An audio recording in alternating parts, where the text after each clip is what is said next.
It's not changed it around recently, so that's why it starts now. I'm gonna blame Nick. It's weird. Okay. Probably my fault. Hashtag Yeah, I'll take it. Ketwolski in the chat.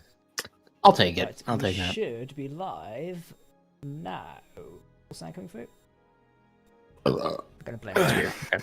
Okay. That's Probably my fault. Hashtag Yeah, thank you. Ketwolski in the chat. Bless you. Yep. Yeah, we're definitely live. I see myself in I see myself YouTube. as well. Yeah, Yes. In YouTube? Are we on the TV? What? Yeah. Whoa! That's right. Man from Magic Picture Box, speaky. Yeah, that's us. Yeah. How did you get the files are inside of the computer? How did you do that? That's witchcraft.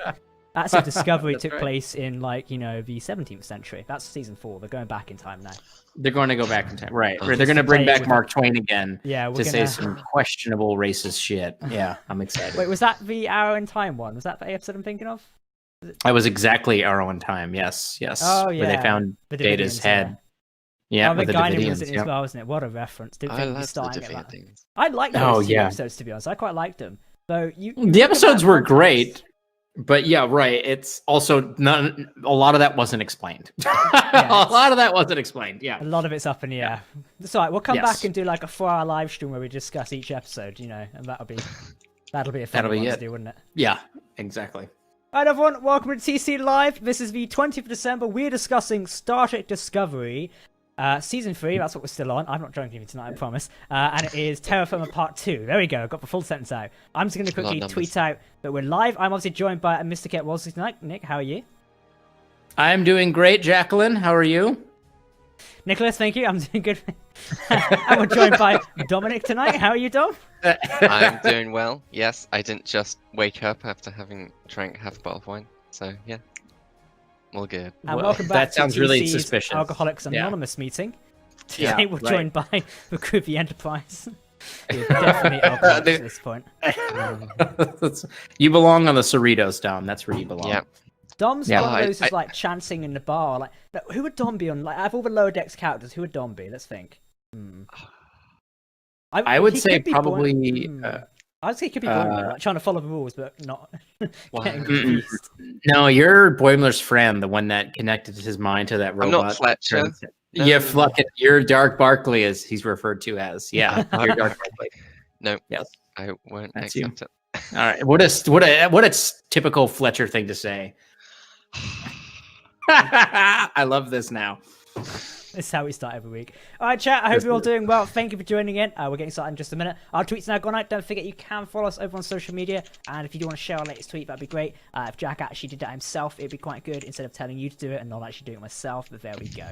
We're now live on YouTube. It's actually our last. This will be our last stream of the year, I think, unless Dom does a magic one next week. But I think it's gonna be our last stream of the year. Is that on Christmas Eve? No, it's on the 27th. 27th. Yeah. Okay. Yeah, the 27th. Yeah. We'll see. Maybe the last stream of the year. We'll get This back might to be you the on that last one. stream of the year. Yeah, this Nick's might can't be. make I a mean, we Christmas also jumper. I've not got anything Christmas themed around me. Yeah, No. we've really prepared for this holiday season, haven't we? Yeah. Come on, look! I've got my fancy Trekmish sweater on that I've been wearing nonstop for the last Yeah, 4 weeks. I hope it's been. I hope it's been washed because you have worn it on like every stream possible. I'm wearing it in all my videos and all the streams I'm in, so people you never quite know. It's just how much of my hair is sticking up. That's how you know this time has stand still, or it's a different video altogether. Yeah, that's it. So It's cool. I'm Next, creating a beard. Next Christmas, we'll get you like an array of like Christmas jumpers we can all like have between us, etc. You know. I should have gotten another one. I should have gotten a couple and rotated them, but I mean, I just needed one. Basically, I just needed one for that video that Jesse Gender did with the holiday stuff, that and I video was come like, out well, I yet? might as well keep it. Yeah, it came out a couple days ago. Oh, I must have missed it. Yeah, I need to link that to me afterwards. I need to watch that at some point. That'd be kind of good. It's a super long video. It's like 50 minutes, but the whole skit that Okay. we filmed is at the end. Yeah. Okay, that sounds good. Yeah, I Yeah. should watch that.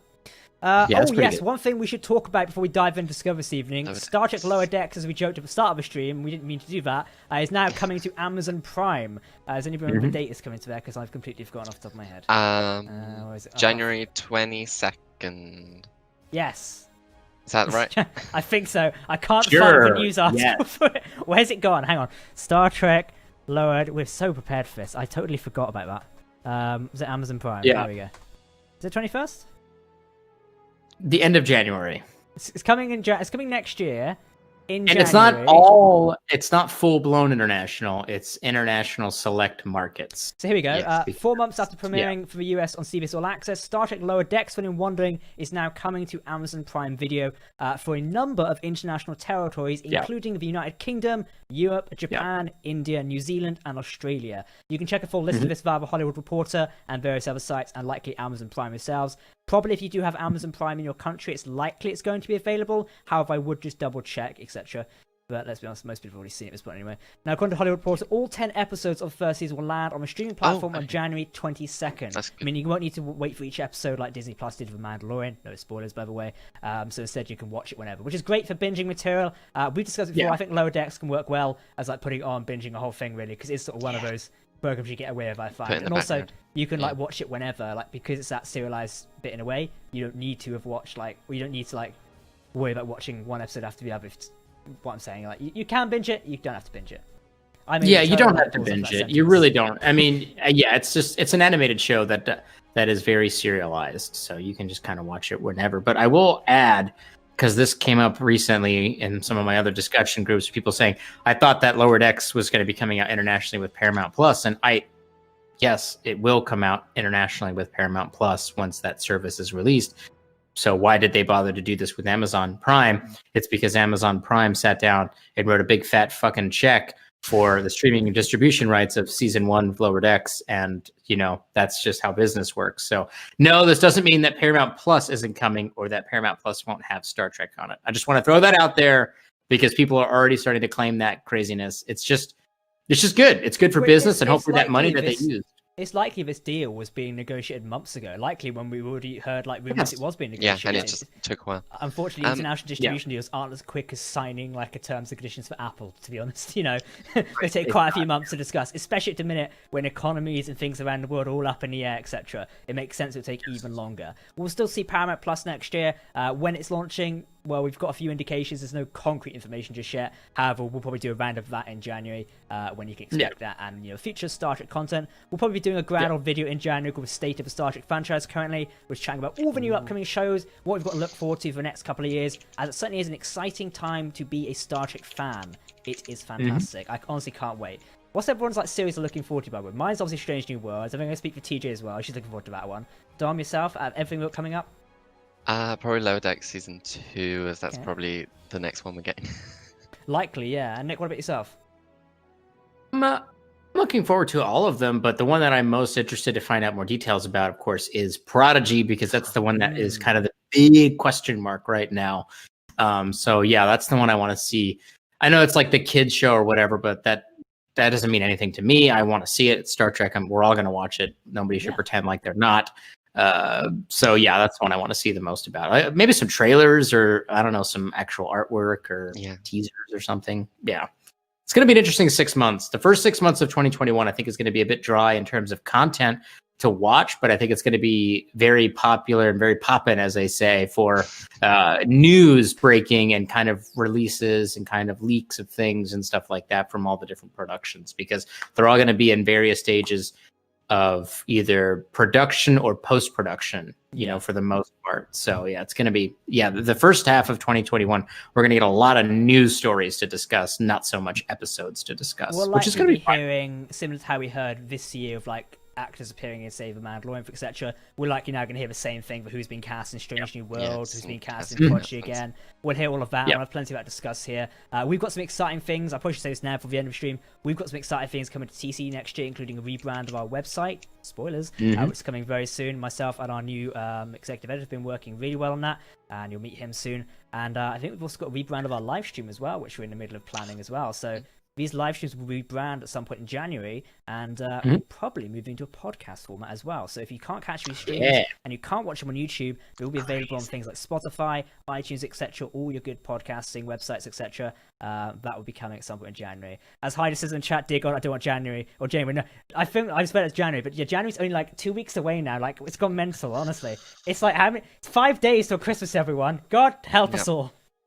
I know, it's crazy because this last week, someone was like, "Yeah, Christmas next week." I'm like, "Christmas next week? No, it's December 2nd." They're like, "No, it's like December 17th, and I'm like, oh my god, yeah, this year's over. Right. It has not come soon enough. I'll tell you what. Reminds me of the Yoda thing. Over your rulers are not soon enough, or whatever the quote was. Don probably remembers. Yeah, along that. I'm not doing Yoda voice on this. I saw that Yoda t-shirt today, by the way. I clocked that earlier. Oh was that yeah, I Yoda sent you a t-shirt you picture of a wear? Yoda t-shirt. Yeah. That was a German quote. I Saying, thought it was German. That's why I do or couldn't do read not. it. I think it was do or do not. There is no try. I think that was what it says in German. I'm trying to actually remember what. I'm like proficient in German. It's Dom just I sent can't me a remember what it picture, says. in which I'm German. not going to show, but he basically sent me a picture of the beanie, and I'm like, Dom, you're letting the brand down. And then the cheeky sort of turns Yeah, around and goes, well, you send me a need to send TC me one. I'm like, a oh, TC. I see you've counted me there. Well done, my good sir. That's right. That's right. I will back off now. All right, chat, we're going to dive into Terra Firma Part 2's discussion. If you haven't seen this episode, by the way, it's going to be spoilers throughout the stream, so if you've not seen it, turn away now. And if you can't watch the stream, you can watch it afterwards, after it's finished, or you can watch our weekly review, which goes live on every day on Thursdays, or every week on Thursdays, not every day.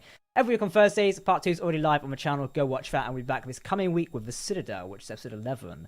But anyway, Part 2 of Terra Firma. I'm going to go with Dom first. Your initial thoughts on this episode? Take it away. Well, I'll also say I wasn't here last week, so I didn't give my thoughts on Terra Firma In that Part 1. case, give us your thoughts on the actual whole episode.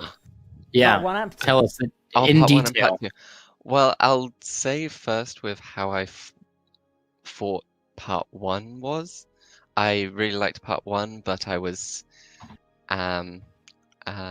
skeptical / hesitant on saying it was good until I'd seen Part 2, because it could go any multiple different ways. And I will say now that we've got it as a whole, Terra Firma, I really enjoyed this. I really enjoyed going back to the mirror universe. I didn't expect it. If someone had said, hey, would you like to go back to mirror universe in season 3, I would have said no, because we've done that a lot in season 1. But what it did for Georgiou's character, I massively loved, and how it connected to the rest of Trek canon was absolutely amazing. And I just loved this episode so much that I watched particular scenes from this episode multiple times after the episode came out, just on repeat. It was just that good. I agree with you as well. I think me and Nick said last week, going back to the Terran universe, or mirror universe, we didn't expect that. You know, it's not something like if you'd asked us at the start of season 3, do you think we go back there? That would have been at the bottom of my list. I made that little judgment beforehand, going perhaps Section 31 will take place in the mirror universe, but I honestly did not expect Discovery to actually have a whole 2-parter within, you know, the realm of the mirror universe. And I was pleasantly surprised. And, you know, me and Nick discussed this last week. You can check out that stream. It was really, you know, really fun. And I'm glad to say we all did bank on the theory of the Guardian forever, and we managed to got that one slightly correct. So everyone, take a drink. You know, I've only got That's water. right. I don't have any. Very nice. It's just water. Yeah, come on, everyone, pour yourself a drink. We should really pack some drinks and, you know, actually have some Christmas drinks, but we've got F4 to be honest. We don't. We're not Next prepared. We year. don't have any eggnog or whatever. Yeah. What we should do, we should count out how many TC streams we've done, and then when we reach number 100, we get some Chateau Picard and drink wine while doing it next year. Sounds like a great idea. I think we're only on like 50 so far, probably less than that. We can knock a bottle of wine together next year. Chat, hold us to that. Well, yeah. I think it would be hilarious. That'll be fun. TC John. You gotta get a bottle of Chateau Picard in the yes. UK. Yeah, Nick will have to smuggle it over somehow. Because given the I don't UK even is now boarded up.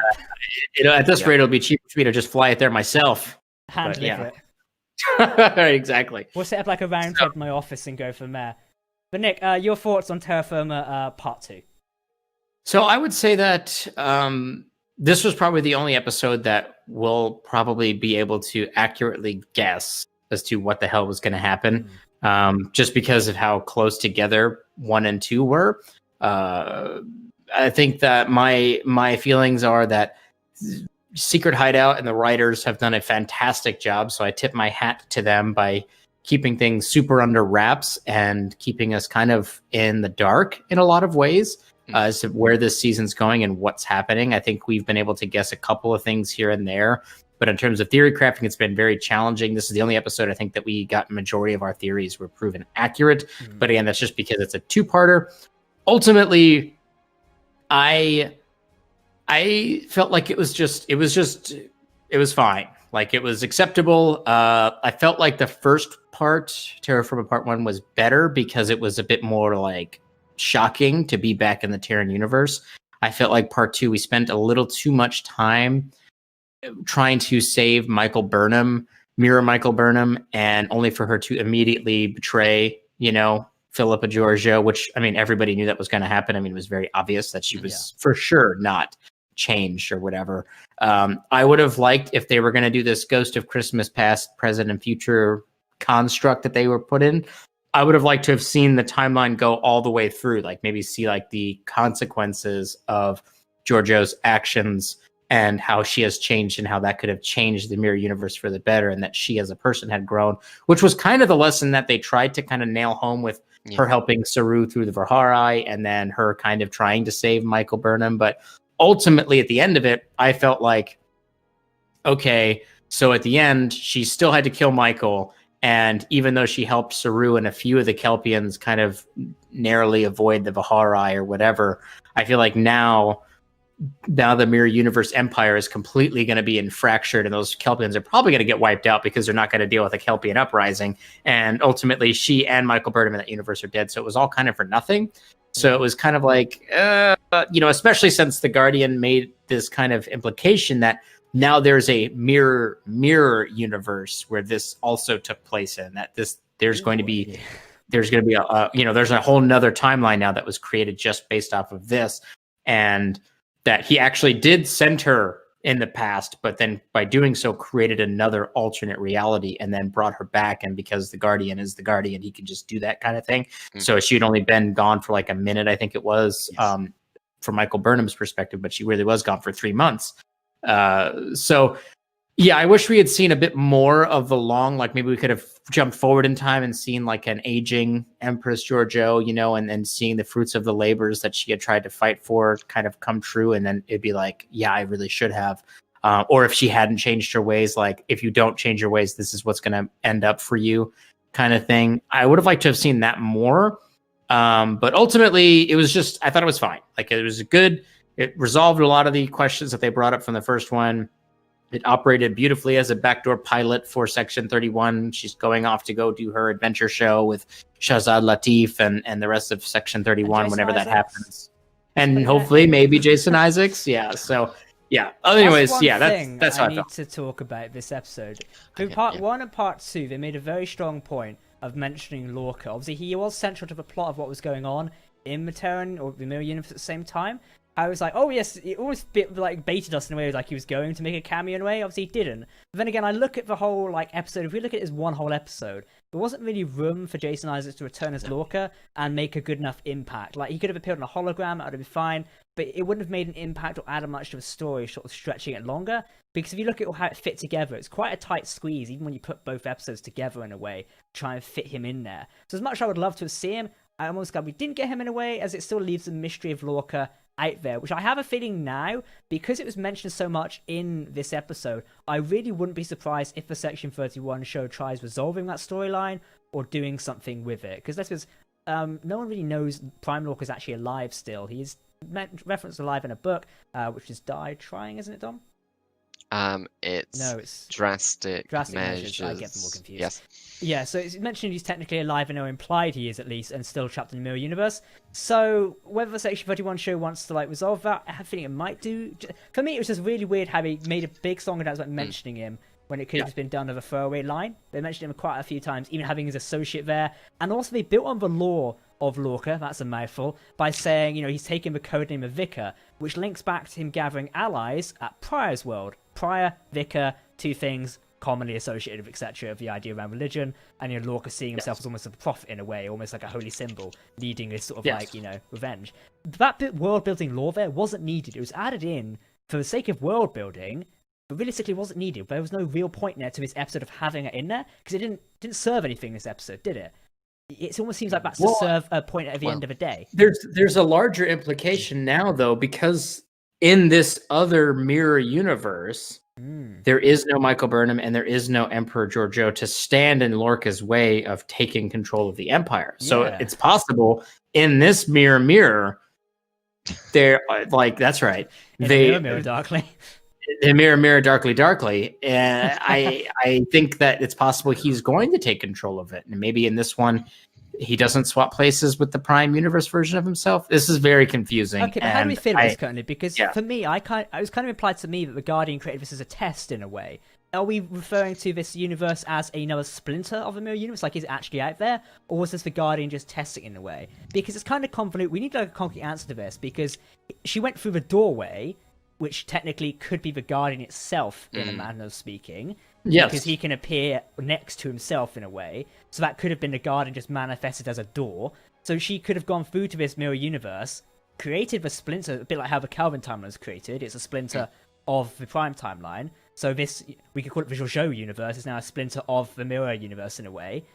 But is it that? I was kind of under the impression it was some sort of testing realm, to be honest. It wasn't really real. It could be either, because when Georgiou comes back, you know, Carl has the great line being, "You can't just live in doorways," which gives me the impression that it was just a test and not an actual realm, but it was still something that was constructed from this alternating timeline.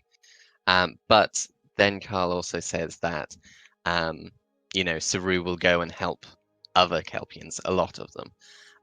So it's whether the test is still continuing in the Guardian of Forever's mind, or if it actually did create another timeline from the Mirror Universe Prime timeline. So it could be either. I could see them going both ways. But it's definitely timeline stuff is ridiculous. I'm gonna throw out this that we probably will never get an answer to that question. They're just not going to go back to it. It's just going to be confusing questions. Move on. It's going to be. We'll be questioning this in 25 years. People will still be arguing over it. Right. I mean, it's possible that we'll get like a tie-in graphic novel or book about this other mirror universe. That's very possible. But I think from the show's perspective, I doubt we're going to go back to that, because I think they're already getting pretty convoluted already for a general viewing audience to start to understand all of these different parallel timelines, even with the inclusion of the Kelvin universe, you know, and its first official notification and acknowledgement, which was in the first episode of Terra Firma. So I think it's getting too complicated. So I don't think they're really going to start to answer these questions, because it's likely we'll no get like more concrete information when the Section 31 series comes around. That's their time then to answer some of these questions, because I have a feeling now the Section 31 series may see Georgiou crossing back into the Mirror Universe occasionally to accomplish her goals, etc. I feel like that's potentially because they mentioned, you know, it's closer together. Obviously, that's for her to survive, but also I just feel like they could see it cross through again, because they've also got all the assets like ready to go if they want. They've got all the uniforms and all the stuff. They've got all the uniforms and stuff. So it's they do have if they want to do it in a way. So and I think that Section 31, the Section 31 show specifically has the leeway to do the quantum leap style, sliders style construct, where they're jumping around to different perspectives and different alternate, you know, what if scenarios, because Section 31's always getting their hands into things they shouldn't. I don't think it's going to be a main tenet of the show, but I think that they're going to probably flex this universe bouncing thing a little bit more, especially considering like this idea of shared universes is becoming a very common construct, which, I mean, you look at like the Arrowverse and these huge mega events that are bringing in, they brought back all of these actors and actresses from all of these shows that were starring in the CW shows for DC Comics for like the last like 30 years or whatever, for these big mega events. People love them. Fans love it. So the idea of doing something like that is probably on their mind, and they're definitely clearly establishing this idea of multiple realities, and Section 31 is probably the best vehicle to do that with. You're seeing it in like even Star Wars. Well, I mean, look at the latest Mandalorian thing. We won't spoil anything, but even in the season so far, legacy characters have returned. You know, a big one was leaked earlier this year. That returned halfway through.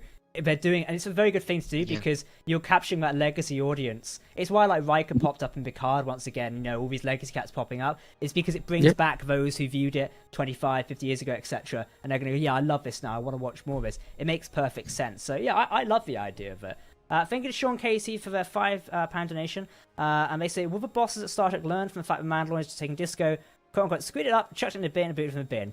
that's a matter of opinion. I'd say Discovery's still doing well myself, and The Mandalorian is doing well. They're both completely different shows at the end of the day, and in different universes. And I say The Mandalorian still like Sandbox is a lot more compacted tightly in this regard. I say Discovery season 3 is almost like a soft reboot. Therefore, to get to the likes of Mandalorian, you're not going to see that for a little bit of a while because they've got to set the foundations first. Mandalorian's already done that, don't forget, in season 1 and also on the backbone of a Star Wars franchise as a whole. The timeline of Star Wars is a bit more straightforward, shall we say, in a way.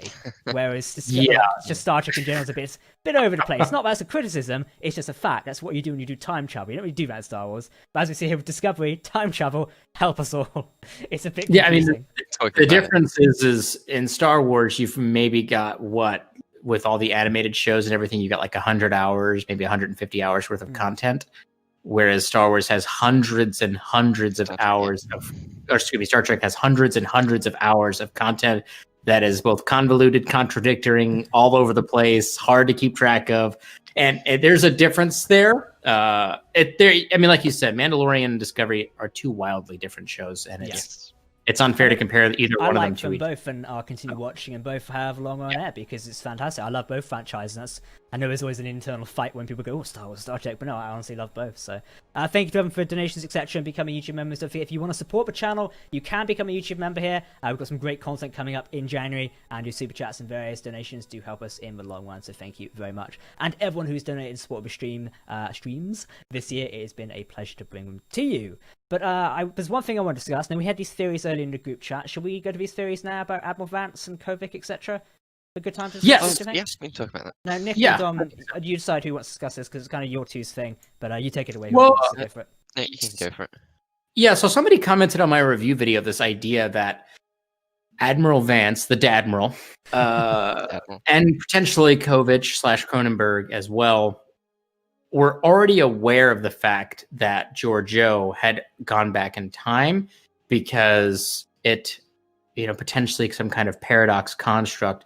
It had already happened. She'd already gone back in time. It's just that the Discovery crew and Phillipa Georgiou at that time weren't aware of it, because it's not like they're just sitting around with, Federation Space Google and searching everybody's names and trying to figure out what happened to everybody. I mean, that's definitely what I would do because I'd be super curious as to what happened. But not everyone's doing that, and they're also super busy with, trying not to die and trying to figure out what's going on with the burn. So I think that the theory essentially is that Admiral Vance, Dadmiral, and Cronenberg supported the decision to go check out the Guardian, and with that whole construct of letting Saru and Burnham and Phillipa Georgiou go and handle this particular situation, because they already had record of the fact that she had traveled back in time through Federation, classified materials or whatever, which him as the CNC, the commander-in-chief of the Federation or Starfleet, I should say, and then Kovic being potentially like the CEO of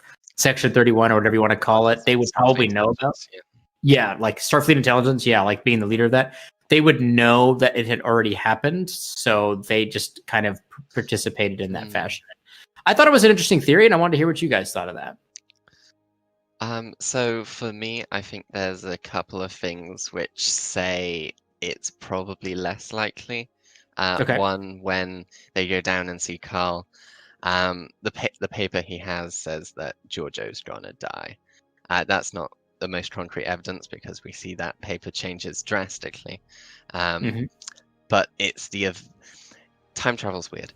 But we see that the just being weighed and tested by the Guardian has changed the future and therefore changed the past. But also, I'm fine with Vance knowing that Georgiou survived, but I don't think I'm fine with Kovic knowing. Just because Kovic was used in the previous episode to explain what was going wrong with Georgiou, and him being all, there's no cure, she's gonna die. I would think would have him know that would mean that he doesn't know that she's going to survive. Obviously, if he's Starfleet Intelligence or Section 31, he's really competent at lying. So that could be the fact. But looking at those scenes and thinking that he knows that Georgiou survives colors those scenes very differently than I think were intended. I would say because he actually says, because he's clearly either Section 31 or Starfleet intelligence, or a combination of the two. He's an agent of some kind, and he actually says something. I may need to go back and actually get the exact quote, but he says something that he like twists the phrase. He doesn't say there's no cure. He says there's no cure for it in this time or this timeline or something like that. Like he kind of like twists it a little bit to where he's not exactly lying, but he's also not telling you the whole truth as to what's going on there. And I think it's possible that one of the reasons why he was so fascinated about talking with Georgiou is because they already knew that she was going to go back in time, so he wanted to spend as much time interviewing her as possible before she left again. And that's why he was trying to get in touch with her so much. And maybe they didn't want to say anything in the event that it would have caused events to undo, because these guys are super stressed about temporal things. They're super stressed about it. Yeah, they're very, very stressed about it, which I think because of that stress and that serious attitude against time travel, I think that's why they were willing to bend the rule a little bit so that Georgiou could potentially go back in time, because they knew that it had to happen. Yeah. So because they had already agreed to it, they just hadn't done it yet. So that's, I don't know, Jack. What do you think? Yeah, I mean, for me, I definitely think they know or aware of, at least Admiral Vance is likely aware he is a CNC, he'd have access to these records, etc., and Starfleet's history. I imagine when Starfleet left Earth, etc., and the Federation, they took their history with them, you wouldn't just leave that lying around. So naturally this is entered into documents, etc. And we know, thanks to DS9, the Section 31 organization was largely exposed to the public eventually, in at least elements of other canon. So I imagine if we explore that more often, the canon, Section 31 would eventually fall down and fall to pieces. Georgiou's involvement would eventually likely be revealed. She'd probably be long gone by Picard and Riker's time, I'd imagine. Especially if she's working back in like Pike's time, etc. So there's going to be more records there, if not in Starfleet, probably in other organizations, databases, etc. Well, it also They're definitely really going to be aware of her. If how much we want to take with in DS9, our main port of call for Section 31 is Agent Sloan. Yeah. How much he's telling the truth in the fact that only the information about Section 31 is in his mind. I personally and whether there's actually any physicality, like actual backup data of Section 31 information. Me, obviously, we've done a few videos on Section 31 before, and the idea of control in Discovery Season 2 is blatantly taken from a book, Control, by David Mack, I believe, who wrote the book about that. Now, I quite like that book myself, having fully read it. We've made a few videos on it about how Section 31 is basically born from Earth, essentially, but it took over a computer and basically became this artificial AI, which would kill its makers, etc., and kill anyone else it found or deemed too dangerous. And basically, it ruled throughout these time periods, making sure things went in its favor, etc. Personally, love that story. It's very interesting how Earth's developments were like, what's the word I'm looking for, manipulated and transformed because of this rogue computer element. And even so, when Section 31 was exposed to the public and largely destroyed, URI, which is the AI, or aka Control at this point in time, it wasn't fully destroyed very well. An element of it did remain. So I really wouldn't be surprised, if they try and reuse the element. If they've used part of a book already, really wouldn't surprise me if part of a book was being used again to influence further decisions. I do reckon Kovic and Vance definitely know something's going on there and likely know the answers to the questions. At this point in time, regardless if they had generalized access or priority access, you would know because the timeline change is there. But it does depend on where Georgiou has gone. She could have gone... The Guardian being the Guardian forever is very vague about, what he says, or that it says in a way. So, he sent her back in time, or he didn't even say back in time, he said for someone with a Terran universe is closer. We're presuming that's, say, Pike's time, for etc. Could be Riker's time or Picard's time. We don't know where that's actually gone so far. Yeah. The idea of them being close together, because in DS9, the Terran universe was still pretty close together, because you had Cisco crossing over in DS9, etc. Unfortunately, Voyager didn't really do a mirror universe. Well, they didn't really do a proper mirror universe version. But it's that's still close together. And I expect for another 100 years, probably in like the Picard timeline now for a show, at 2399. I'd say it's still close together then, but as we go into 2400, it's probably starting to split apart, etc. So Georgiou can be dropped. Hell, she can be dropped in Enterprise, for Christ's sakes, in that time frame, and it's still being very close together. It's very something that stuck out to me. I wish they was Kovic makes a very good point in Die Standing. Is it Die Standing or Die Trying? I get these episodes. Die mixed up. Trying is the episode. Die Trying. Yes, Die Die Standing Standing book, is isn't book. it? I get these honestly. Who the You're hell trying did so this? hard. You're trying I so mess it up hard. every week we mention this. I hate it. Anyway, so basically, Kovic mentions, I believe he was born on First Contact Day.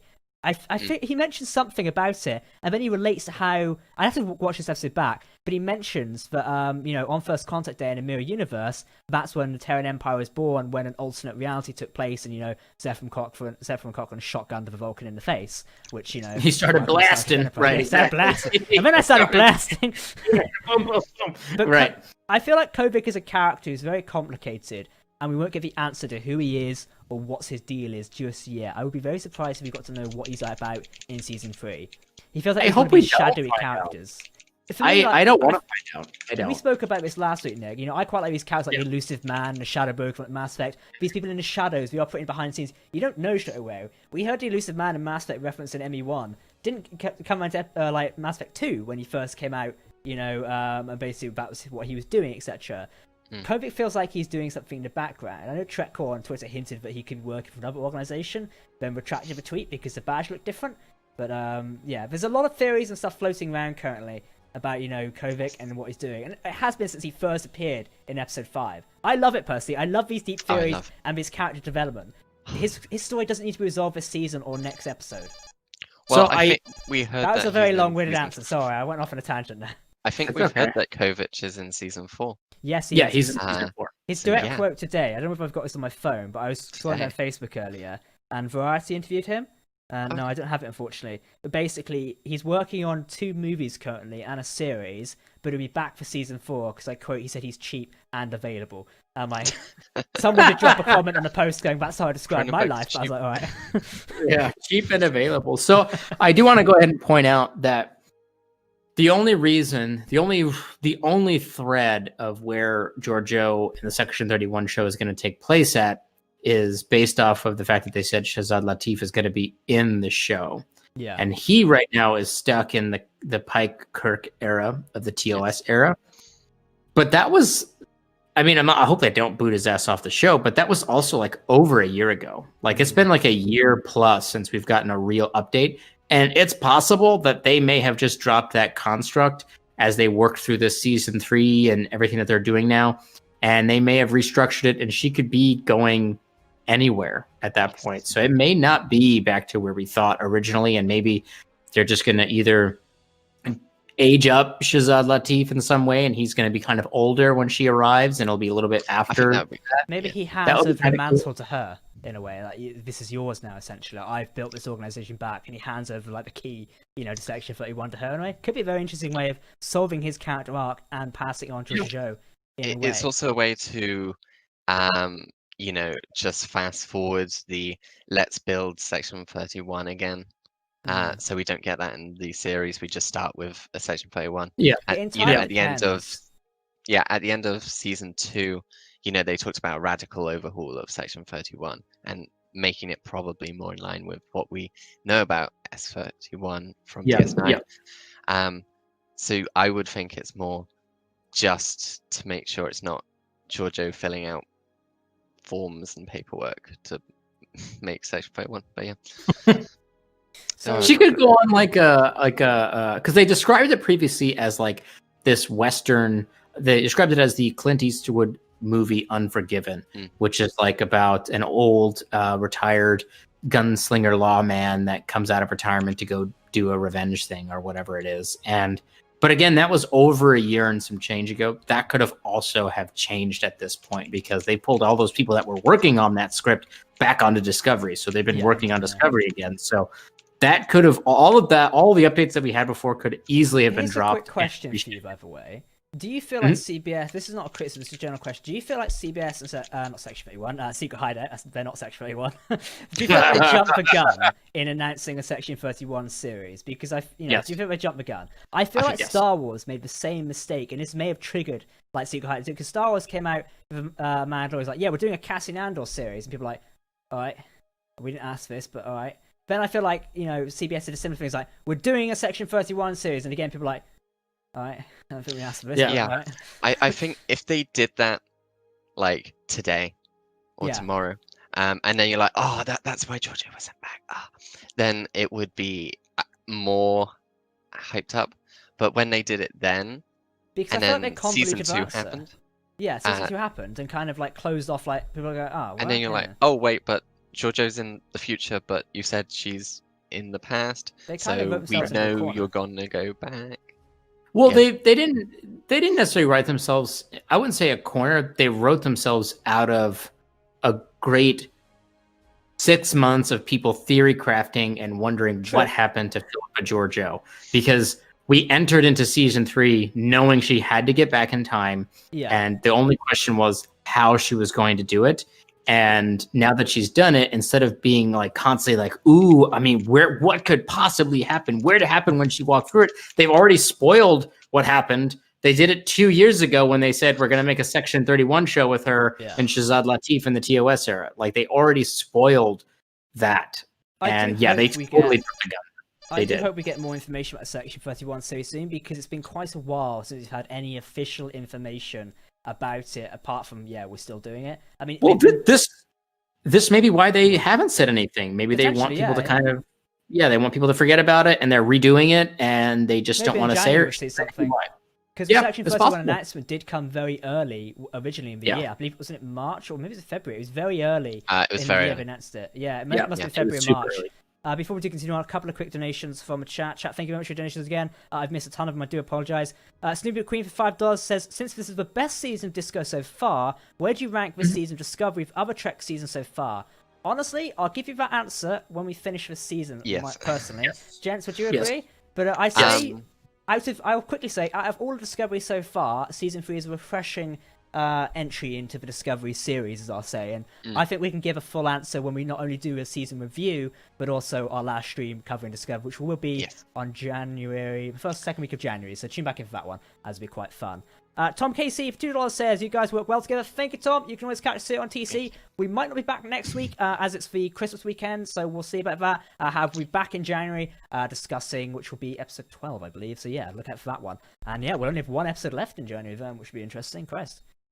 Going fast. Danny Shields for 10 euros says, I like the idea that Miles and Julian went on a Section 31 destroying campaign post DS9, and Kovic is a 32nd century Section 31 fanboy with no real knowledge from that time because Section 31 hasn't existed for centuries. Potentially. I was just reading his Memory Alpha page there. Character's very interesting. And Veritas says, the 499, consider how she'll use the future tech she took back for another leap in tech. Yes. This could explain why Section 31 has some advanced stuff. It could also explain, like in DS9, Sloane just appears in like Julian's room and everything. They've got personal transporters now. Yeah. So it could just be Sloane transporting in and out. Did she leave with the tech? No, did she leave with the badge? Yeah, and she also left with the phaser. The 32nd century phaser and 2 knives. But she always carries knives. What I love with temporal agents, I know the temporal accords are here right now, but in Star Trek we always got these temporal agents, etc. who would pop in and go, nope, don't do that. You think one of them would pop forward to the future and go, oi, you, put that down. It's coming with me. And where the hell is a timeship air? What the hell are those guys doing these days? Surely they exist in some quantum realm somewhere. Here's a good idea. I just thought of this, by the way, because obviously in Star Wars universe we're getting a lot of series at the minute which are introducing characters we know of, such as the Acolyte, which might introduce like Palpatine and Plagueis, etc. However, do you reckon this Section 31 series, depending where it takes place, if it does take place later on after Ash Tyler, is there a possibility for them to introduce a young Sloane by any chance? As he comes into Section 31. It'd be a very tight time frame, because I think he's only like 40, 50 in DS9. Very tight. But I'm just wondering where they base it. We can probably age Sloane a little more because, it just Trek humans live till 150. So we could say, he's 60.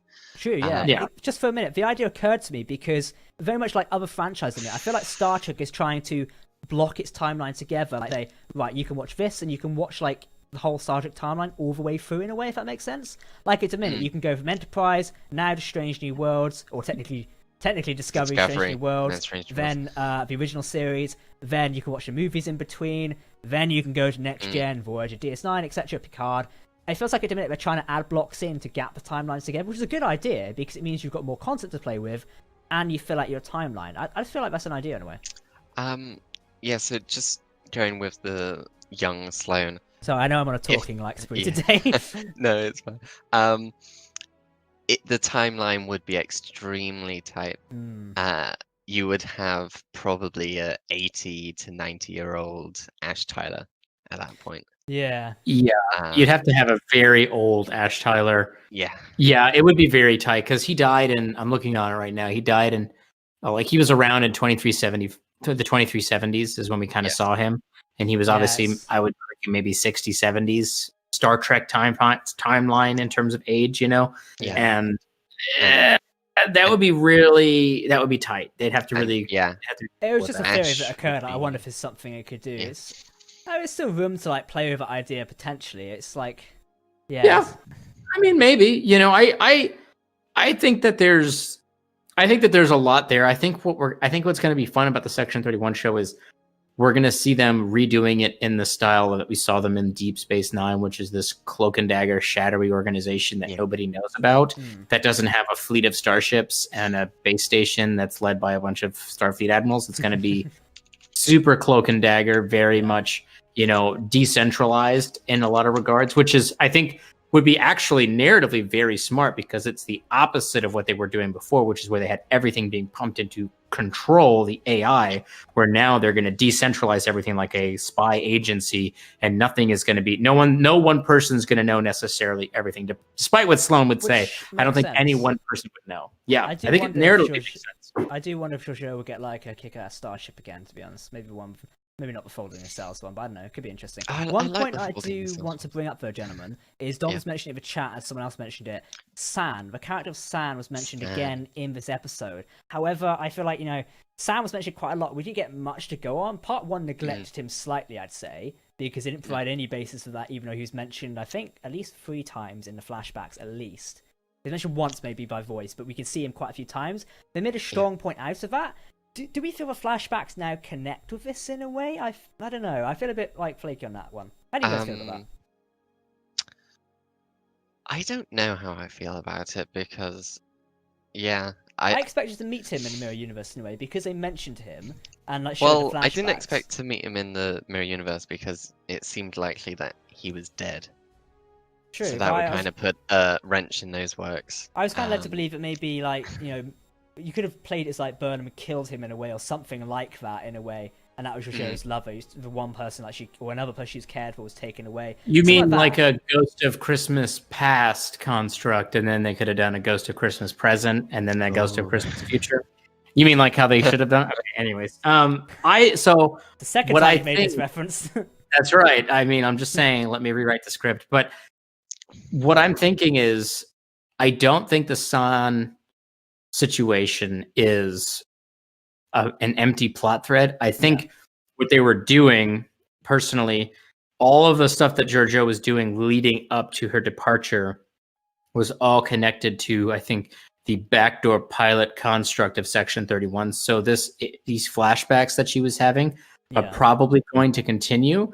And I think that character, or the trauma and the resolution of what it is that occurred with that character, will come up later on. I don't think it's a dropped plot thread. I think it's just something that they were beginning to pre-season the Section 31 show a little bit with these things that are going to be going on with her character when she re-arrives back in the past, whenever that will be. I don't think it's a dropped plot thread.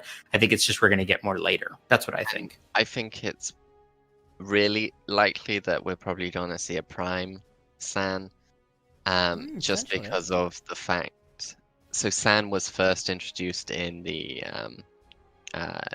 John Jackson. Did you ever watch Doctor Who, like with was it Christopher Eccleston? No, David Tennant's like first season. Did you watch that? Yes. Do you remember when they did New York City and they encountered Cassandra again, and they like took her back to like, and she saw like her past self, and she died in her hands of herself in a way.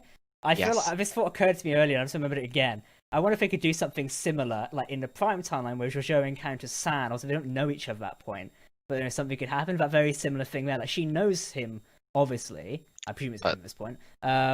and that way there's like a good. I don't know. There's plenty of room they could write something in there, and Section 31 at this point has a lot to play with, even though it is contained in an element of the Star Trek universe already, as far as we think. They could at this point in time play it anywhere they want. They don't have to lock it to that time zone. They've said, Shazad Latif may be in it, but yeah, that could be it. It's been a couple of years now. They could change that in a way. Danisha, thank you for your 10-euro donation. Sloan said the info in his brain was only available to a few people, and once he's dead, it's gone. Maybe Section 31 agents have memory implants with the Section 31 archives that self-destruct on death.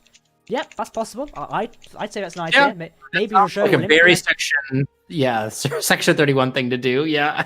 Maybe Georgiou will implement something like that using her Terran experience. Growing a shady organization, having the experience of a former Terran emperor could probably help with that a little bit, I'd imagine. So, and also the future tech. The future tech as well, yeah. There's plenty of that to play with, especially these personal transporters could help them get anywhere, couldn't it?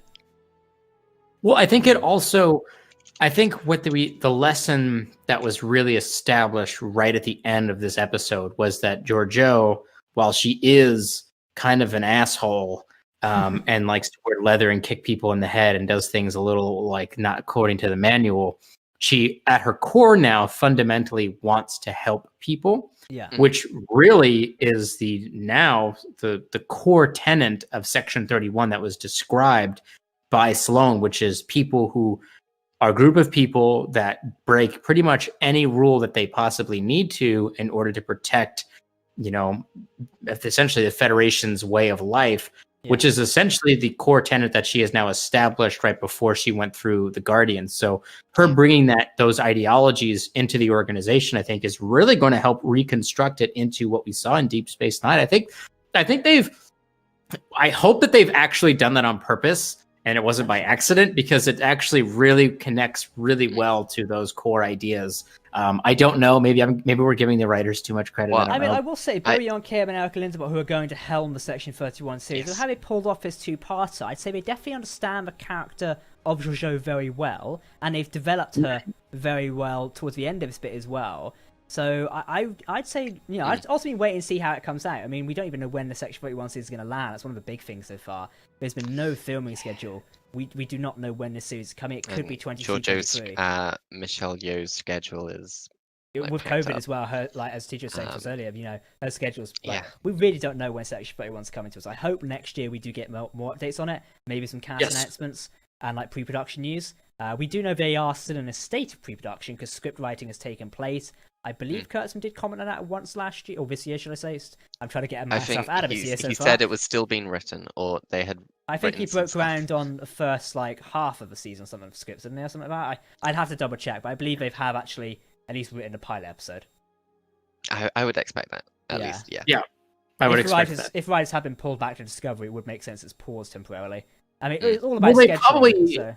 They probably had to flesh it out pretty well in order to pitch it appropriately to get the funding. So they've probably done enough. I mean, obviously, and then of course you have Michelle Yeoh on hand that can probably help, inject some things about her character, and then you have all that stuff.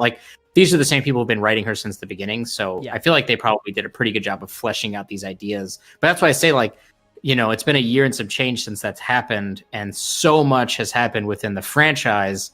Since then, we've gotten all these other shows kind of ramping up, so it's possible they have made some structural changes. Potentially, and I'd be fine with that, to be honest. I feel like the Michelle Yeoh helming a show is going to open up to a lot of audiences as well. Particularly, obviously, Michelle Yeoh is quite well known in the Asian markets, etc. That's like a fact. She's a well-known actress over there. I have a feeling it may be potentially, Paramount Plus is obviously launching internationally next year. I wouldn't be surprised if the Section 31 show is somewhat delayed in favour of making sure the platform is fully ready before going, hey, look, you can watch this on here now. So they can essentially do a big song and dance about launching in, say, the Asian markets, I should say the Eastern markets in a way, and then they can say, hey, look, Michelle Yeoh, flagship, a brand new series. People go, oh, I know her. Let's go watch this on Paramount Plus. Yeah, especially if the genre, business point of view, makes sense. Especially if the genre is kung fu action movie. Yeah, exactly. I feel that's going to make a lot of sense. I think next year, we're probably going to get some announcements, some news. Hopefully, if events are back on, we'll see. Hey, did Star Trek Las Vegas get cancelled in the end? By the way, did that actually fully get cancelled? It hasn't got cancelled, but it's gotten rid of its official status. No, did it get cancelled for this year again? Oh, it got cancelled. Oh, it did. Yeah, it's not happening this year. Yeah, it's not Oh, happening yeah, this year. I was just wondering, because I sure it should have gone on, but yeah, I was wondering if they did actually cancel in the end. Yeah, no, they haven't. It's not canceled. It's just not rescheduled, I think, is the answer okay. to that.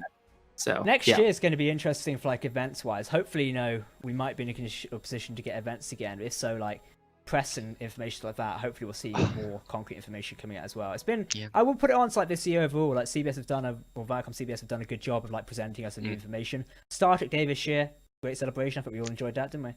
Yep, that was a huge success. I thought Star Trek Day was really, and Star Trek Day and New York Comic Con both were really successful events. San Diego Comic Con was a little rocky, but that was their first attempt at it. Yeah, that was their first crack at that. Yeah, that one was really bad. That was really bad and boring. But New York Comic Con was very entertaining, and Star Trek Day I thought really crushed it. I thought they were super smart, hosting all of the videos on their platform there and releasing them at specific scheduled time periods. I thought it was super smart. So yeah, absolutely. Yeah. It shows they're paying attention and learning from stuff, which is great because that's what we ultimately want them to do. So I'm enjoying it. I think just taking a moment, by the way, splitting on a separate tangent. I think this year for Star Trek, because this is probably our last stream, we can discuss this now. I think this year for Star Trek, given the circumstances, has been rather like good to us. It's hard to think. We had Picard back in January. Don, we was in London in January. Yeah. It was like going outside, going to an event. What's that? We was back in January after just the premiere of Picard. That was all ramping up. TC passed 50k subscribers. It's been a hell of a year when you think about it, gents. Whew. It has been. I remember being in New York City and seeing, in Times Square, the giant jumbotron display advertisement for Picard up there and being all excited about it. And that seems like it was 400 years ago. It does now. Honestly. It seems like it was both yesterday and 400 years ago at the same time. We've jumped to the future this late, but we've not jumped anywhere. We just stayed inside, I know our jump to the future sucked as compared to that of the Discovery. We've experienced our own burn, and it fucking sucks, It's not very good. Yeah, it's not fucking good. Yeah, it's not good. Armadon, thank you for the $5 donation. Star Trek's version of the Spider-Verse. Yep, I mean it's a possibility. I've not seen it myself, but yeah, I feel like. Well, somebody just threw out there. I don't know. I knew this information, but somebody also just threw it out there in the chat too, which is I brought up earlier the Arrowverse construct that they do on the CW, and I also would, bring forth the idea that CBS half owns the CW. Viacom CBS half owns that. So they're not foreign to the construct from a studio perspective of doing these shared universe group ups and bringing these people on to do like these big events or something like that. So it's possible. And like that was a huge event. And people were super pumped about it for weeks building up and afterwards. So I wouldn't be surprised if they don't do something like that for Star Trek. They're really building on this construct of these multiple universes. They've already referenced the Kelvinverse. I mean, they could probably just dust off the old Star Trek Kelvinverse uniforms and slap them onto some characters and do something. You know what I mean? Like it would be. I know. That would be crazy. That would be crazy. Chris Pine did say the other day that he says the Kelvin timeline deserves to have a future in Trek. It doesn't necessarily suggest there's room to move that around. And if they are pumping so much money and stuff into the franchise, really wouldn't surprise me if we saw like a Kelvin character pass through into a series, etc. Maybe especially now that we've got Paramount and CBS merged. Exactly, it's merged together. Was that at the beginning of this year? Yeah, it was. The end of last year. End of last year. So moving into they could now be being like, oh, we can now have these ideas for introducing that stuff. So I just saw one comment in the chat I want to quickly comment on. It says, Otsudum says, is it true that there are plans for 5 years in the Star Trek universe? So back in 2018, Alex Kurtzman, who's kind of like the de facto head of Star Trek, it's seen as it, signed a 5-year deal to expand and work on the Star Trek universe. Obviously, that's back in 2018. We are now about to go into 2021. Good job. Halfway through that deal, I really wouldn't be surprised if it was to be extended. I'll happily bet money that his contract be extended. No matter how some articles online, and Nick's probably wrong to agree with me here, may paint it that he's doing a bad job. Honestly, from a business POV, the Star Trek franchise is booming right now in terms of like money in general. So therefore, Nick, would you think his contract's going to be extended by Viacom CBS? Yes, 100%. Yep. I would be surprised if it doesn't go that way for two reasons. Number one is I know people may find this very strange, but the shows are actually making a lot of money. Yeah. And also the fact that Viacom CBS just penned up a 2-year deal with Mike McMahon to produce a bunch of content exclusively for their platforms, probably also to include Paramount Plus, the streaming app. And he was brought into the fold by Kurtzman. I mean, clearly they're liking the things that he's doing. Right. They're liking what he's getting doing. A very good Christmas bonus this year. So, I mean, the thing is, you got to think from their perspective, if the shows are doing reasonably well, they're making money off of them. He's keeping things on on budget or slightly under budget, and he's making sure the deadlines are made. From their perspective, he's a win-win. So as long as he keeps doing all these other things, like, they're going to continue to have him there. And from their perspective, they're probably seeing it as changing that up at any point in time right now, especially right now. There's no way, unless something catastrophically happened, like it came out that he, assaulted someone or something like that. He broke a TV. Broke a TV for sure, for reals, over someone's head, and then assaulted them. And so unless something like that happens, there's no way that his job is secured for at least the next 3 years, obviously through that deal. But obviously they would never fire him even if he didn't have that, because all of these shows, he's holding all of these platforms and these millions and millions of dollars that are being spent. He's holding all that in his hands. So if they were to fire him, they'd have to find someone to quickly grab all of those things and try to put them back into place before they all fell apart. They're not going to do that. He's locked in. I would be surprised if he doesn't get a contract renewal, and it probably would be the likes of like Viacom, CBS. You've got shareholders who are the ultimate part of the company, and not being rude to them, a lot of them just speaking like, "Are we in the green? Cool, keep doing a good job." That's mainly how a typical shareholder, I'd like to say, works. As long as they're happy and things are working fine, everyone's doing a good job at the end of the day. That's business 101. As sad as it seems, it's basically the truth in a way. So Kurtzman's doing a good job, and I know there's a lot of articles going around. Google Trends is not a reflection of how well a show does, just an FYI. It's not the accurate data. Google Trends isn't a reflection of literally anything, but whatever. Because there is other platforms to Google, might I add, which people talk a lot more about stuff on. But I mean, look at Discovery this year. When season 3 first aired, I believe CTV Sci-Fi shared the data that it was the most viewed thing on a platform. Is it CTV Sci-Fi? One of them shared the data. Canada, Yes. And I believe it's still doing really well on the platform alone. So, if anyone's in doubt that Star Trek is doing well right now, I don't know what the hell you've been reading and watching recently, because they wouldn't announce new shows like Strange New Worlds, various other things, if it wasn't doing so well. That's not how business works. You don't piss away money. Unless you're some UK companies, but that's fine, I've said. So it's doing well overall. So that's a good point to bring up. Hello, Ice Trekkie. We had Damien on quite a while ago. You can go and watch that stream. Chat, what are we saying tonight? Did I miss it? No, I didn't miss it. 2 weeks ago. It was 2 weeks ago now, wasn't it? Christ, obviously it has gone fast. It was 2 weeks ago. So here, I want to throw out a theory before we wrap up the stream. Leaning into the future of these last couple of episodes. Obviously, a lot of big question marks as to what's going on with the burn. I have no good theories. I don't think anybody has a solid theory as to really what the hell it is, other than something potentially related to dilithium. So, do you have something? Dom, I saw this on Reddit. Yeah. So in this week's episode, we get the reappearance of Jet Reno. I really liked Stamets's thing being like, "I haven't seen you since the dawn of time." I love that Reno just appears every now and again. It's great.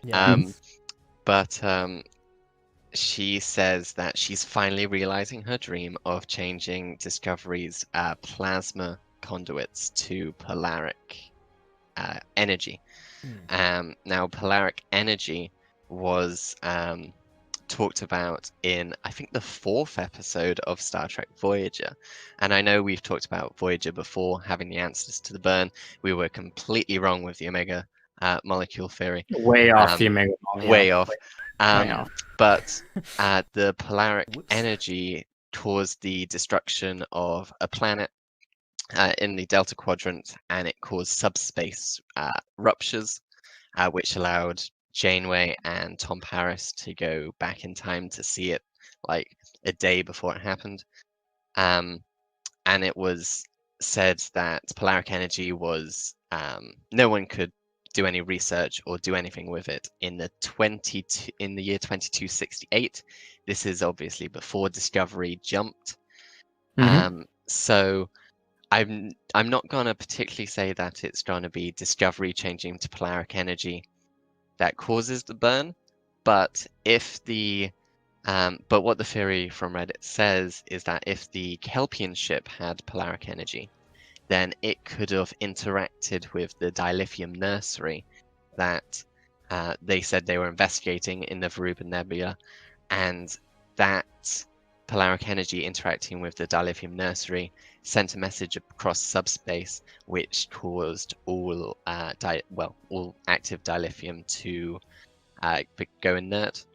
And I think next episode we might see some subspace ruptures, because we got from the previews, we got some very interesting, very interesting, pictures, images of this weird optical illusion sanctuary. Not sanctuary. What's it called? The Citadel. Is that the name of the Citadel's the next episode. Absolutely. So if we then see subspace ruptures in there, that would be particularly interesting, and Voyager might actually finally have the answers for the burn in a very roundabout way. That could be interesting, isn't it? Yeah. I like your theory there. And look, just quickly chatting about the preview for next week. Obviously, we'll have our preview and speculation breakdown this Tuesday. Andrew DeFreitas, our fantastic writer of that, will be writing out one. Do watch out for it, as we'll have a lot of theory and speculation on this episode, and we might chuck that theory in if we get time as well. Looking at the preview as well, there's this mysterious ship that pops in on screen, which is a very interesting one. It looks like Culber and Burnham go there to investigate it. And I've not had a time to fully analyze this myself just yet, but it is pretty interesting. I don't personally think Discovery is cause of burn. I'm almost veering away from that now. However, it looks like this Kelpian ship or whatever it is, if this has, like, maybe these modern Federation ships carry polaric energy, if that's, like, hit something or hit an iceberg and send out this chain reaction, it's like sending out a rip. If you drop a stone in a perfectly still pond, you send out a ripple which affects everything in the pond. So you think it like that for like a basic explanation of Jack's physics over here. That's going to affect like dilithium as it goes out. It could also explain how the burn happened at different times as well. If it's like as it originated from this place. It originated from here. Yet the subspace disruptions happened at different times, etc. I have a feeling this episode will hopefully give us more to the burn. I don't know, Nick. You look confused though. What are your theories? Well, no, I'm thinking now. With your idea, I have to go back and rewatch the Voyager episode, because when you said that it allowed Janeway and Tom Paris to travel back a day. Yes, and to a little bit of the event happened. What if that Kelpian science vessel isn't destroyed? What if it's just reliving the same day over and over again, or that time perhaps cause and effect? Like a cause and effect type situation, or maybe time inside of that nebula now is doing something different. It's going round. Than what it's right. Yeah. And because remember, they made a point to say like, what we're looking into the computers of this 125-year-old ship that was destroyed that nobody's on, or whatever it is, or that nobody's using on it. Yeah. Right. So what if it actually is still there, and it's just and it's right. It's not sending the same message out on a loop. We've seen something like that in Star Trek. They're still sending the first message. By the way, Doctor Who did something very similar, by the way, but Right, Doctor Who did do something very similar, yes. That is like the whole premise of a time-traveling show, might I add, but still, very good film. I like that. And they bought it, and then they're stuck in it as well. We get a very typical Star Trek episode. It's like, let's solve how we get out of a time period. I love that idea. I hope it comes true. Right, they're reliving the same day, and at the end of it, it causes the burn to go out, and then it resets. So if they figure out a way to stop it from doing whatever it was doing, maybe it undoes the burn. Dom's now looking very... No, I'm just trying to figure out how time would work in that respect. I fucking hate, I hate time travel. I'm just theorizing. So anyway, before we fracture our brains with time travel, I wanted to throw out a quick theory that I felt a little suspicious about Book in this episode. Him finding a magical device on his ship that just happened to also amplify the signal and get them into this dilithium nursery situation. And there was a big fuss and to do about this is Emerald Chain technology. It could lead back to the Emerald Chain. She could find you. Make sure you're being very careful. Is there a possibility that Book isn't necessarily on the level? I'm ignoring you, Dom. That's funny because you say that. We'll ignore Dom for a second. I was suspicious about Admiral Vance because you mentioned Book there, and Admiral Vance made a big song and dance, basically lectured Saru on the Emerald Chain stuff. Which, yes, he has a right to do that because he's always looking out for discoveries of vital asset. It just felt a little bit off character for what we've known so far. He seemed particularly shook up the fact they were close to finding the burn, etc. And so, I don't know, the way that conversation in the ready room before he cut it off, it just seemed a bit like weird in a way. I don't know. I mentioned in our review as well. You know, Book was trying to prove himself when he said he read the manual and read the other one. His things seemed legit. You wouldn't read the manual if you just found a device, let's be honest. But Vance, on the other hand, seemed like he had something up his sleeve or was concerned a bit too much about what was going on. So I share a bit of your concern there. I think I hear what you're saying. Vance, I don't think it's Vance. I think Vance is the red herring. I think that Book may have some ulterior motives, and he's the perfect plant because Discovery's got to have the key on what's going on. He's super close to this new transportation technology. We wouldn't suspect him of being bad. Dom, and do you have an opinion by any chance? yes, what's that? Yes. I've just made myself really dizzy, so wait Yeah. a sec. I've just Have some more wine, you know. yeah. I definitely don't want that to happen 100% because Are we getting you a It will standee of Book next? no, it will just feel very Ash Tylery for Michael. I don't want a repeat of that. Because that's kind of like a one-trick pony for Michael's Every relationships. time she tries to date someone. Every time she tries to date someone, he's a double agent. I don't think that's the case, but I like your idea more of that maybe Book wasn't 100% in getting rid of all the back doors in that system, and that allows the Emerald Chain to find them. And it's That could just be a very convenient way of like, Oh, look, he's popped up. Yeah, he thought it fixed I mean, on his ship. Yeah. Yes, 100% that piece of technology is definitely going to bite them in the ass. There's no doubt about that. I think that I'm 100% on that, but my thing is, was it intentional or not? And maybe, okay, so I'll pull it back a little bit for you, Dad. Okay. I'll pull it back slightly. Maybe he's not in league with the Emerald Chain, but maybe he's just not really... He's not for Dreyish, no. Fuck. He's just, maybe he's not really for anybody, but his own angle, because he's grown up as somebody that's always having to look after himself and his people.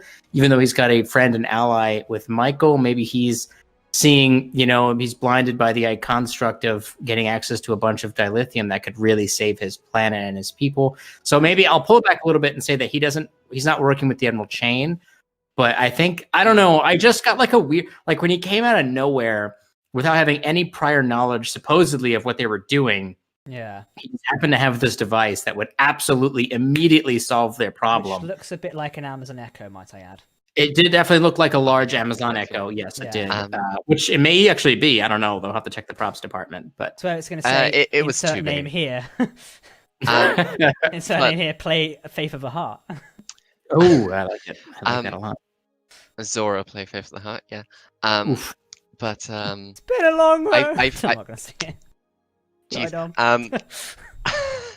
I think if they then did that, what you're talking about, Nick, with, he's out for himself, I think that would then take a step back on Book's character for how he developed in the Sanctuary, where he was like, hey, you helped my planet out, I want to help you guys out. I just feel like that would be a regression for his character.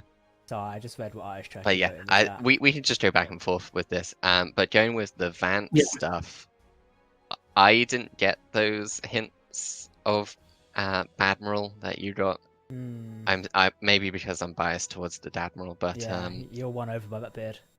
Yeah, I'm run over by that beard and that accent. Oh God.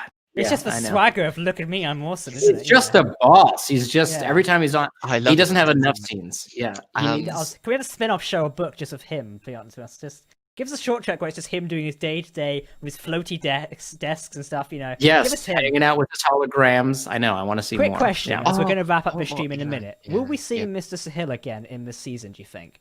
Because he was kind of like a one-trick pony in the opening episode. Do you think we'll see him again? Part of me wonders if the end of season 3 will have this like Federation reconnecting thing, and we'll see him at the end, like waving from the station with the magic flag of destiny. Like, hello, thank you, Commander Burnham. You know, you've done and saved the galaxy. Just I'm being sarcastic. I don't think he will show up again in season 3, but I would like him to show up again in season 4. Yeah. I would really, even if they do solve the burn now in season 3, I would like season 4 to kind of continue this trend of rebuilding the Federation, and then maybe at the end of season 4 we do get, you know, Sahil arrives, the couriers arrive, This sounds a bit like Nan Rise of Skywalker, arrives. just saying. Okay, so Yeah. It'd be great.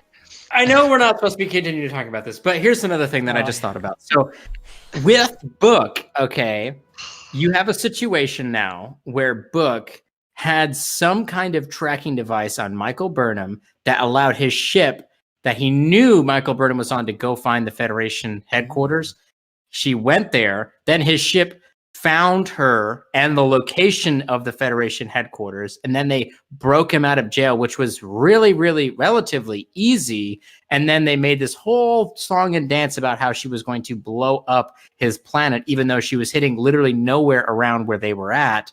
And then suddenly he's back on board the Discovery, putting in a specific device from the Emerald Chain that allows them to track the Discovery and where they're headed. In the spore room, might I add.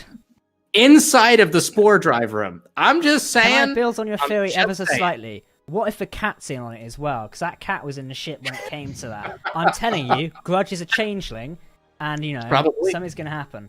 It's actually. Listen, I'm just saying. It's rather suspicious. Okay, I'm just throwing that out there. Nick doesn't The only trust problem Book. with that, the only problem with that is Rin, because if Book was easily broken out and it was a ploy, they wouldn't put Rin in the same prison, or they wouldn't put Book in the same prison as Rin, because Osira was really the Emerald Chain as a whole was put on their back foot because Rin escaped with the information that they were running out of dilithium. And also, Osira probably wouldn't have killed her nephew if it was a She's a plan. megalomaniac. That's what evil people do. Have you ever seen James Bond? No, They well, just kill not a people lot. for the fun of it. I think she killed him just to keep up appearances so that other people didn't question her TV strength. show. Very mirror universe. I'm just saying, I think there's something going on. Yep. I think Book is the inside man. I think he's a traitor, and he's going to break poor Michael's heart, and there's going to be a lot Chat, of crying. do you Okay, think Book's buckle on it up. as well? Type a yes or no in the chat. Do you think he's a traitor? Yes or no in Do the chat. you support me or do you support Nick? That's the No question. for Dom, yes for Nick. Okay. Whoever's right is allowed on the stream. Whoever isn't is fired. You know, there we go. Right, chat. We're I going to feel begin safe in my wrapping job. up this stream as I need a cup of tea because it's one of those days. We've got a lot to discuss. Don't forget our preview for this week. For this week's episode 11, The Citadel, is out on Tuesday. Don't forget to miss that. And then Star Trek Discovery, episode 11, is coming out on Thursday, which is Christmas Eve. And then for international viewers, it'll be out on Christmas Day. So you've got a bit of a Christmas Day celebration. Start the Christmas Day early with a bit of Star Trek Discovery. You know, if it's a bad episode, it's not going to set a good Christmas, but hopefully it'll be good because the Citadel sounds like it's an interesting episode. The Clone Wars episode was called Citadel did really well, so I expect this Yeah, that one was to a be good even better. episode. It was a good episode, wasn't it? Good arc. Yeah. So yeah, that'll be coming out this week. This will be our last stream for the year, likely. So we do wish you a very happy Christmas for myself and the team here at Trek Central, and obviously a happy New Year as well. It's been a challenging year for everyone. You know, but it's been a long road getting from here to there. Go on, I got it in. I'm sorry. I'm so sorry. I mean, it's good, so yeah. I'm like the boy who brought a pin to his inflatable school. His teacher said, "You've let me down, you've let the class down, you've let the whole school down." I got you. I'm here from 9 till 10. Anyway, we'll be back in January, likely, with a new Trek Central live stream. Maybe rebranded by then, so do tune in. We'll be discussing Discovery here and there. Maybe we'll have some special guests on as well as we go up to the last episode of Star Trek Discovery for Season 3. It's been a hell of a ride so far, and I think we're only just beginning this new Star Trek adventure. So hopefully you'll join myself and the team at Trek Central as we bring you the latest content in the Star Trek universe. Thank you to everyone who's joined tonight. Thank you to all our donations, by the way. I'll quickly read out all your names: Sean, Snoopy, Tom Casey, Danny Shields, Veritas, Armageddon, and Danny Shields. Once again, thank you for your multiple donations tonight. It's been a pleasure to bring this stream to you. Nick, Dom, pleasure as always. I hope you guys have a happy Christmas, New Year, etc. Anything special you're doing you want to tell us about? Getting drunk. Getting drunk. There you go. Yeah, I mean, you've not seen my kitchen, is all I'm going to say. But yeah, thank you very much, everyone, for watching this stream. I've been Captain Jack here on Trek Central. I do hope you're joining us for New Year. We've got plenty of brand new announcements. I think we can all do the Vulcan suit. Live long and prosper, everyone. You can sort of see it on my screen. Have fun all. Bye-bye.